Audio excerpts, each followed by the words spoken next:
Teman-teman semua, konten ini sangat sensitif jika teman-teman berpemikiran pendek dan juga jika teman-teman takut murtad atau bahkan takut meragukan terkait keabsahan agama teman-teman itu sendiri. Oleh karena itu, jika teman-teman merasa terganggu, jangan tonton konten ini, silahkan jauhi. Tapi kalau teman-teman ingin menambah wawasan terkait pemahaman sejarah agama Islam itu sendiri, silahkan teman-teman tonton dan simak sampai habis, karena di sini saya akan membongkar terkait fakta sejarah kelam umat Islam, yang dimana justru dilakukan oleh siapa? Para sahabat Nabi. Sekalipun di KTP saya masih Islam agamanya. Nah, ini saya himpun, saya rangkai daripada suatu buku yang ditulis oleh Farag Faudah Allah yarham dengan judul Kebenaran yang Hilang. Dari judul ini, Farag Faudah itu adalah seorang muslim, pemikir Islam dari Mesir. Ya, seorang kritikus. Tapi apa? Bukannya diapresiasi. Justru dihadiahkan kematian oleh para kelompok ekstremis Islam yang didukung oleh fatwa daripada Majelis Ulama Al-Azhar, yang dimana mereka mengeluarkan fatwa sesat dan keluar daripada Islam untuk Farag Faudah. Oleh karena itu, hati-hati MUI. Fatwa ini sangat banyak akibatnya kepada masyarakat, ya. Sudah banyak terjadi tindakan intimidasi, kekerasan atas dasar fatwa daripada MUI, kelompok Ahmadiyah, Ahmad Musadek, bahkan kelompok Syiah juga mengalami tindakan kekerasan. Karena apa? Fatwa daripada MUI. Kalau memang MUI masih seperti ini, gak ada cara lain selain kita bubarkan, kan begitu. Oleh karena itu, kita akan bahas terkait fakta sejarah kebenaran yang hilang dalam perjalanan sejarah agama Islam. Simak sampai habis, mari kita bahas. Rahayu teman-teman semua, merdeka. Teman-teman semua, tentu kita sudah sangat sering mendengar beberapa slogan, jargon yang senantiasa disampaikan terutama belakangan ini oleh FPI, Ikhwanul Muslimin dan Hizbut Tahrir, yang dimana slogannya itu senantiasa menggaung-gaungkan Islam. Jadi begini kurang lebih, Islam adalah solusi, Islam yang mesti Islam, syariat adalah solusi terkait apa? Berbagai kerusakan yang terjadi di masyarakat. Subhanallah. Ini kalau anak-anak SD yang dengar langsung tepuk tangan. Tapi kalau bagi kita, orang-orang yang memiliki akal, yang bisa berpikir dengan cerdas, tentu kan kita bertanyakan, bagaimanalah syariat bisa menjadi solusi? Bagaimana sistematikanya? Lantas bagaimana dia memecahkan solusi tersebut? Apa solusinya daripada syariat itu sendiri? Sedangkan syariat yang kita tahu pun, ya, tidak pernah memberikan solusi akan hal itu. Contoh dalam hal pendidikan, apa solusi yang ditawarkan daripada syariat? Pondok pesantren, mohon maaf, itu adalah program budaya. Apa? Nggak ada loh. Dari hal keuangan, apa yang syariat tawarkan? Nggak ada solusinya. Kemudian, dari pemilihan pemimpin, sistem pemerintahan, apa yang syariat tawarkan? Nggak ada. Yang dimana memang syariat itu bukanlah solusi. Kenapa begitu? Karena syariat itu mengatur hal-hal yang umum. Itu. Adapun hal-hal yang khusus dikembalikan kepada kita sebagai manusia, sebagai khalifah yang diberkahi oleh Allah dengan akalnya untuk mencari mana yang terbaik. Gitu loh. Jadi kalau semata-mata dengan syariat, lalu menggaungkan, menggambarkan, memberikan opium kepada masyarakat, bagaimana imajinasi negara Islam di fase-fase sahabat, fase-fase bani kerajaan, itu adalah opium belaka. Oleh karena itu, jika banyak doktrin seperti ini terjadi, maka masuklah perkataan Karl Marx, agama adalah candu di masyarakat. Karena nggak memberikan solusi, yang ditawarkan hanya hayalan belaka, dogma belaka. Gitu loh. Nah, kemudian teman-teman semua, tentu jika kita berani saja mengkritik, agama Islam, sudah banyak stempel yang melekat di antara kita. Itu liberal, ateis, anti-Islam, murtad, bahkan halal untuk dibunuh. Dan saya juga melihat stempel-stempel itu dikeluarkan oleh masyarakat-masyarakat di Indonesia ketika dalam setiap melihat polemik yang dianggap oleh mereka sesat. Padahal yang sesat adalah mereka, karena mereka nggak tahu dasar hukumnya. Kan gitu aja. Udah sesat, jahil, jahil murakkab. Sangat bodoh. Nah, kemudian dari perkataan tadi terkait syariat adalah solusi, lalu ada yang menyatakan kita kembali kepada syariat yang sebagaimana Khulafaur Rasyidin dan lain sebagainya. Sebenarnya teman-teman semua, banyak fakta sejarah yang disembunyikan, terutama dalam masa kepemimpinan sahabat-sahabat Nabi atau Khulafaur Rasyidin. Fakta yang pertama, bahwa Abu Bakar As-Siddiq memerangi orang-orang Islam. Artinya apa? Abu Bakar As-Siddiq membunuh orang Islam sendiri dengan tuduhan murtad. Karena apa? Nggak mau membayar zakat. Nah, dalam hal ini ada perdebatan antara Abu Bakar As-Siddiq dengan Umar. Umar mempertanyakan bagaimana bisa engkau akan memerangi mereka sedangkan mereka adalah orang Muslim. Karena dalam hadis dikatakan yang boleh Muslim itu membunuh dalam 3 hal, zina, murtad, dan juga qisas. Lebih dari itu haram. Nah, disinilah Abu Bakar mengambil tindakan, mengambil ijtihad bahwa mereka telah murtad. Padahal teman-teman semua, pada faktanya mereka tidak mau membayar zakat kepada Baitul Mal, tapi tetap melaksanakan kewajiban zakat yang langsung diserahkan kepada masyarakat di sekitar. Hanya itu aja. Tapi apa? Abu Bakar As-Siddiq tetap mengerahkan bala tentaranya untuk mengepung mereka, bahkan membunuh mereka. Sungguh ironi. Itu fakta yang pertama. Sudah kepanasan? Kalau udah kepanasan, iman takut goyah, silahkan tinggalkan. Jangan dilanjutkan. Karena terlalu banyak fakta-faktanya. Fakta yang selanjutnya adalah terkait kepemimpinan Utsman bin Affan. Nah, jadi teman-teman semua perlu diketahui bahwa ketika Utsman bin Affan ini wafat, yang ceritakan dalam Tarikh At-Tabari, bahwa jenazah Utsman bin Affan ini 2 hari tidak bisa dikebumikan karena ditolak oleh umat Islam. Bahkan sampai-sampai jenazah Utsman bin Affan ini harus dikebumikan di kuburan orang-orang Yahudi di Hisy Kaukab. Gak boleh Utsman bin Affan dikuburkan di sana. Bahkan ada yang melempari mayatnya itu dengan batu atau bahkan mematahkan sendi-sendi Utsman. Padahal dia sudah diwayat. Sudah jadi mayat tapi diperlakukan sebegitu mengerikannya oleh mereka. Memangnya apa kesalahan Utsman? Mari kita bongkar. Utsman yang paling pertama adalah orang atau pemimpin Islam yang dimana ia menjadikan sanak keluarganya sebagai pemimpin di wilayahnya masing-masing. Dan mereka itu, Utsman bin Affan itu, dituduh melakukan tindakan KKN. Nepotisme terutama. Kan begitu teman-teman semua. Nah, dan juga daripada pengajaran Utsman bin Affan inilah banyak para sahabat Nabi yang menyimpan uang melebihi dari kecukupan atau bahkan mereka jatuh kepada fitnah duniawi, yaitu uang, harta. Karena banyak sahabat Nabi ini ketika meninggal memiliki harta, jika saat ini dihitung itu sekitar miliaran, triliunan. Padahal ini sahabat Nabi loh. Kok begitu sih?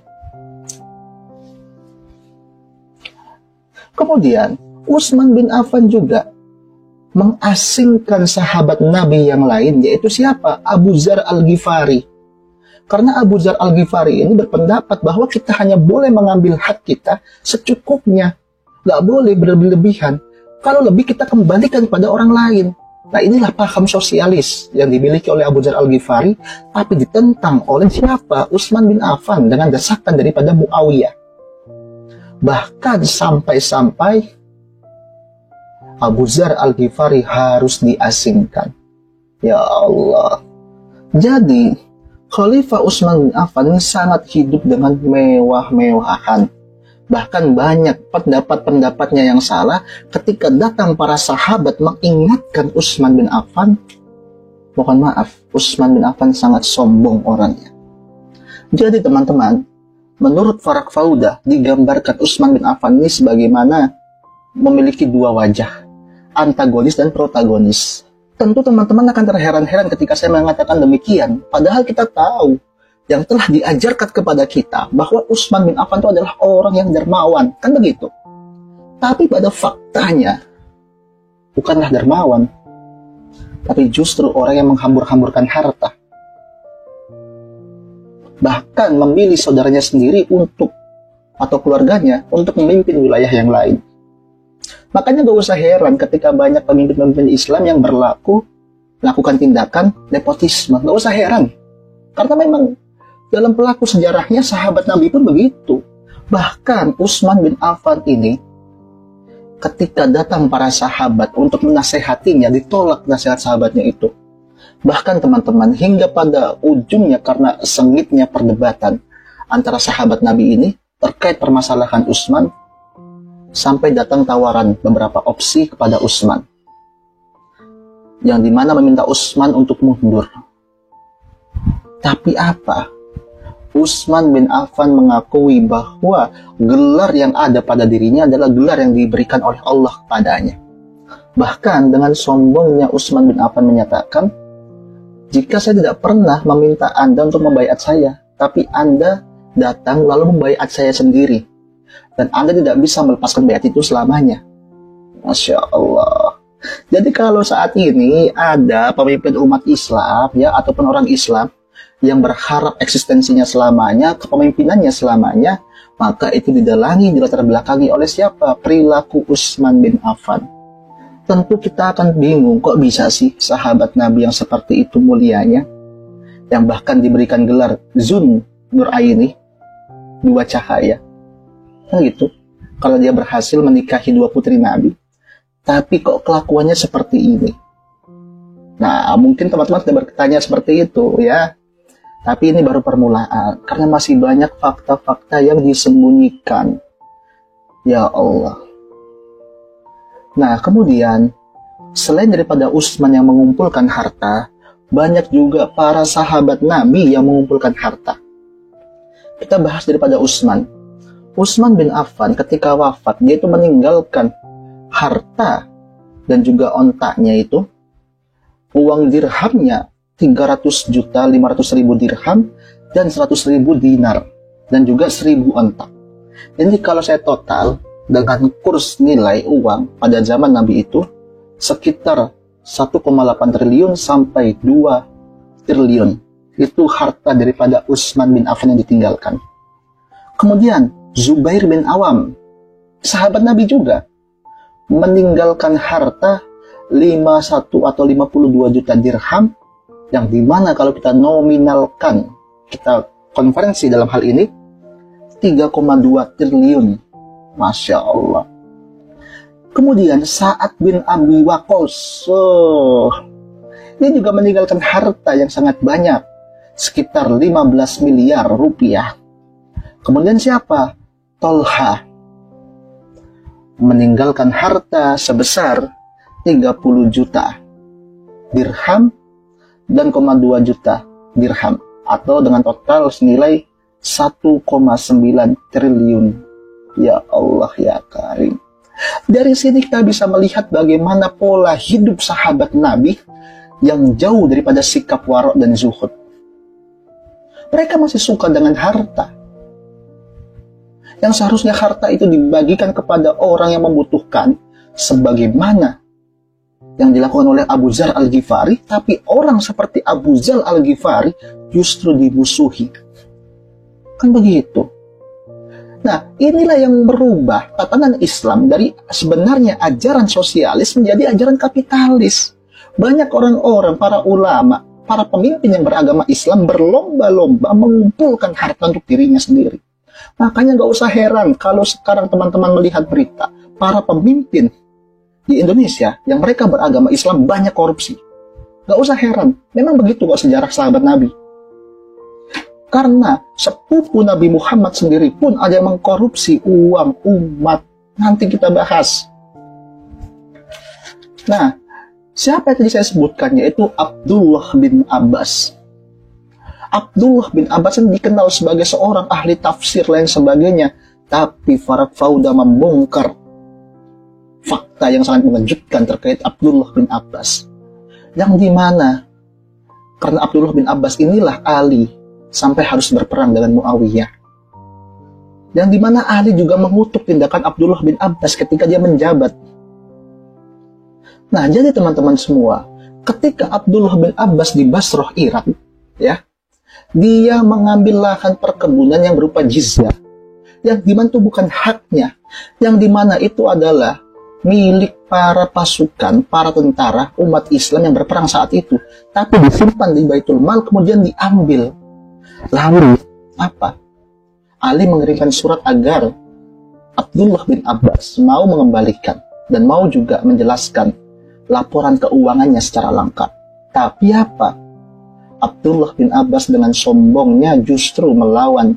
Kemudian ketika datang suatu surat pengunduran diri daripada Abdullah bin Abbas, yang dimana surat itu pun mengancam Ali. Nah, dalam hal ini Abdullah bin Abbas mengkorupsi uang Baitul Mal dari Basrah sebesar 6 juta dirham atau senilai saat ini 372 miliar rupiah. Untuk apa? Untuk kabur ke Makkah. Nah, ini kelakuannya Abdullah bin Abbas. Padahal di satu sisi kita melihat dia sebagai sahabat yang mulia, sahabat ahli tafsir, tapi faktanya kita melihat, ya, nggak semulia itu kok. Uang itu pun digunakan kepada siapa? Kepada Bani Hilal untuk meminta pengawalan ketat agar dia bisa kabur sampai ke Makkah. Dan perlu diketahui teman-teman semua, ketika Abdullah bin Abbas sampai ke Makkah, apa yang dilakukan? Membeli 3 budak. Ya tentunya cantik-cantik lah, nggak mungkin yang jelek-jelek. 3 budak untuk apa? Jadi itu kan yang subur-subur sehingga dia memiliki anak banyak, kan begitu. Itu kelakuan daripada Abdullah bin Abbas yang jarang kita ketahui atau bahkan belum kita ketahui. Ini seorang ahli tafsir Quran pertama kok seperti ini kelakuannya. Tentu fakta-fakta yang saya sampaikan di atas nggak akan teman-teman temukan dalam buku pengajaran manapun, kan begitu, kecuali sedikit sekali yang menceritakan. Dan ketika kita temukan itu, ya, kita senantiasa dilarang untuk membicarakan hal tersebut karena dianggap mengingkari sahabat Nabi. Perlu saya pertegaskan bahwa kita percaya mengimani itu nggak ada, terkait mengimani sahabat Nabi itu nggak ada. Kita harus berikan apa hakikat mereka sebagai manusia, yang dimana mereka bisa salah, bisa benar. Itu hakikat mereka, para sahabat Nabi manusia, yang dimana dia bukanlah maksum, tidak dijaga oleh Allah, kan gitu. Oleh karena itu, yang tadi saya sampaikan adalah bentuk kritikan, bentuk fakta terkait bagaimana saat ini banyaknya kejahatan-kejahatan amoral yang mengatasnamakan Islam. Karena dalam sejarahnya para sahabat Nabi pun juga melakukan demikian. Nepotisme dilakukan oleh Utsman, ya, membunuh orang karena dianggap berbeda dilakukan oleh Abu Bakar. Kemudian korupsi, bahkan hingga membeli 3 budak, bahkan mengancam bugot dilakukan oleh siapa? Sahabat Nabi, saudara Nabi yang katanya ahli tafsir, yaitu Abdullah bin Abbas. Sangat ironi teman-teman semua fakta ini, sehingga gak heran kalau Farak Fauda sampai dibunuh. Karena fakta yang disampaikan terlalu berani, mengguncang, ya, Islam yang telah dirangkai oleh mereka. Karena Islam yang telah kita gunakan saat ini, yang telah kita amalkan saat ini, itu semuanya tercampur oleh siapa? Ulah tangan daripada para pemimpin umat Islam, terutama dari Bani Umayyah dan Bani Abbasiyah. Sekian dari saya, itulah fakta-fakta yang ada. Semoga dengan fakta tersebut Anda dapat tercerahkan lah terkait fakta kelam sejarah agama Islam.